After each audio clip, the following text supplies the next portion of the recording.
Hello again. So Uncle Ray Dean here talking about subjects around the world in Texas. I'm going to talk about my journey to federal prison. I did one video how I got floated out of town and went to Los Angeles. But I'm going to talk about this incident that happened to me in 1984, March the 3rd, 1984. I was at a juke joint called Mary Paradise and getting drunk, getting high. And this guy pulled the gun on my cousin, Joe. So this girl come around and said, hey, Binky just pulled the gun on your cousin, Joe. So I'm drunk, right? And I done drunk a case of beer and Jack Daniel's Black Label. And I go around there and I asked Binky, they were shooting dice. And I asked Binky why he pulled the gun on my cousin. And I'm all in the dude's face. And I noticed the gun is still in his hand, right? And with his hand on the trigger. But I'm so drunk and high, I don't care. And I got that, I think I'm Superman anyway, 10 foot tall and bulletproof ass attitude. And he trips backwards. And when he trips, the gun swings up and pow, goes off. Shoot me in my left arm. I'm like, blood just starts shooting out of it. I'm like, you son of a bitch, you shot me, right? He takes off running. I take off running after this guy. What else? All I got is a knife, on my side, a buck knife. And I pull my knife out and I go to chasing him, and this dude's running back shooting like this. Pow! Pow! He shoots him two more times, and I'm just running and I'm running. Then he falls in a hole, and I jump on this guy. And I got my knife and I'm stabbing him in the hand where the gun is. Give me the gun, give me the gun. And I pull the gun out and all these people are rushing down, man. Let him go, let him go. They didn't know I was shot because I took off running after this guy. I tell you, he gets up, he takes off running again and gets in his car and zooms off, and I shoot at him. Pow! And didn't hit him. And so I take off running again, get in my car and start a high-speed chase after this guy. And I'm driving old Ford Granada, just flying behind this guy like I'm the police. He gets to the stop sign and I run into the back of his car. Bam! Just mess my little car up.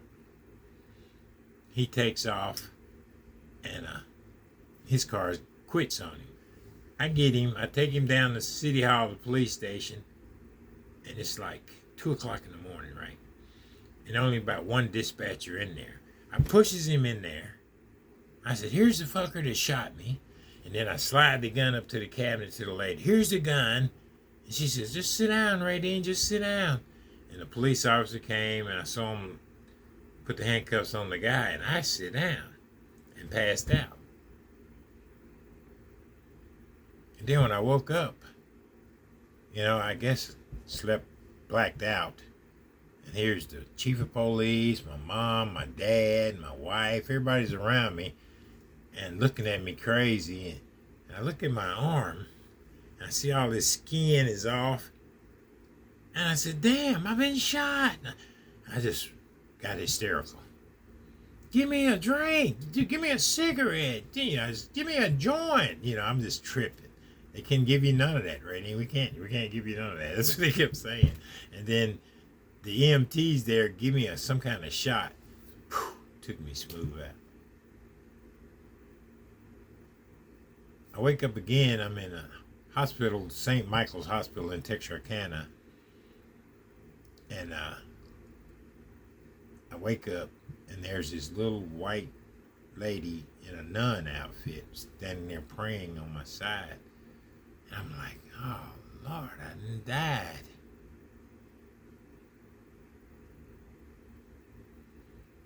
Then I look on the other side and there was my wife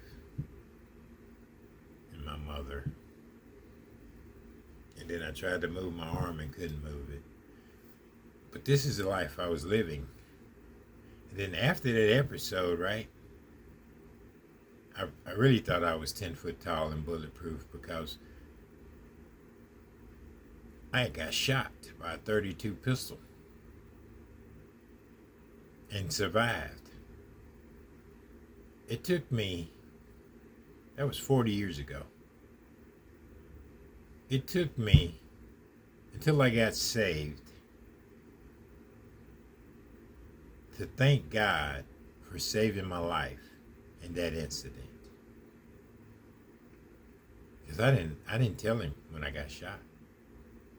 I kept drinking and drugging after that. It took me that long to thank God for saving my life.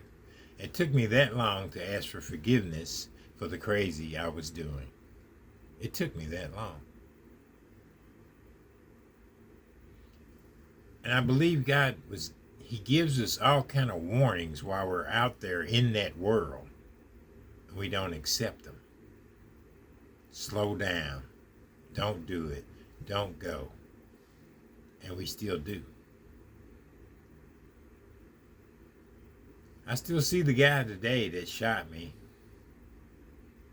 I forgave him. It took me a while, but I forgave him. Because if I can't forgive him,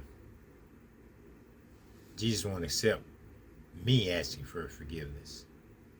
I understand that today. If you can't forgive your brother who you see on this earth, how can you ask for forgiveness on a God you can't see? Some way go like that. But this is just the beginning. This was 84, man. I'm just trying to tell you the lifestyle I lived and survived. And don't know why today, but God has a purpose for me. And I do believe I'm doing my purpose by trying to get people to Him. From inside to outside. Hit like. Give me some comments. Come join me on this fellowship.